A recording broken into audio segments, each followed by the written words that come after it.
અમદાવાદ શહેર પોલીસે 79માં સ્વાતંત્ર્ય દિવસની ઉજવણી પોલીસ હેડક્વાર્ટર ખાતે ભવ્ય રેલી કરી પોલીસ કમિશનર જીએસ મલિકે ધ્વજ ફરકાવી સલામી આપી કાર્યક્રમમાં અધિકારીઓ તેમજ પોલીસ કર્મચારીઓ ઉપસ્થિત રહ્યા આ પ્રસંગે ઉત્કૃષ્ટ કામગીરી માટે પોલીસ કર્મચારીઓ અને અધિકારીઓને મેડલ અને પ્રશંસાપત્ર એનાયત કરવામાં આવ્યા ખાસ કરી પ્લેન ક્રેશમાં ઇજાગ્રસ્ત રમેશ વિશ્વાસકુમારને હોસ્પિટલ પહોંચાડનારા પોલીસકર્મી મયુર રામને પોલીસ કમિશનરે વિશેષ સન્માન આપ્યું આ ઉપરાંત ક્રાઇમ બ્રાન્ચના ફરજ બજાવતા રમેશ ત્રિપાઠીને પણ ઉમદા કામગીરી માટે મેડલ અને પ્રશંસાપત્ર એનાયત થયું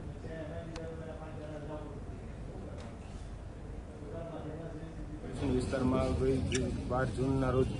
જે પ્લેન ક્રેશની ઘટના બનેલી એ દરમિયાન અમે એ ટાઈમે જે જીવિત બચેલ વ્યક્તિ રમેશભાઈએ જેમને બચાવની કામગીરી કરી કે તેમને કોર્ડન કરી પબ્લિકથી બચાવીને સિવિલ હોસ્પિટલ ખસેડી તેમને યોગ્ય સારવાર આપેલી પ્રેસિડેન્ટ ઓફ ઇન્ડિયા દ્વારા આ એવોર્ડ આપવામાં આવે છે જેને રાષ્ટ્રપતિ ચંદ્રક તરીકે પણ કહેવાય છે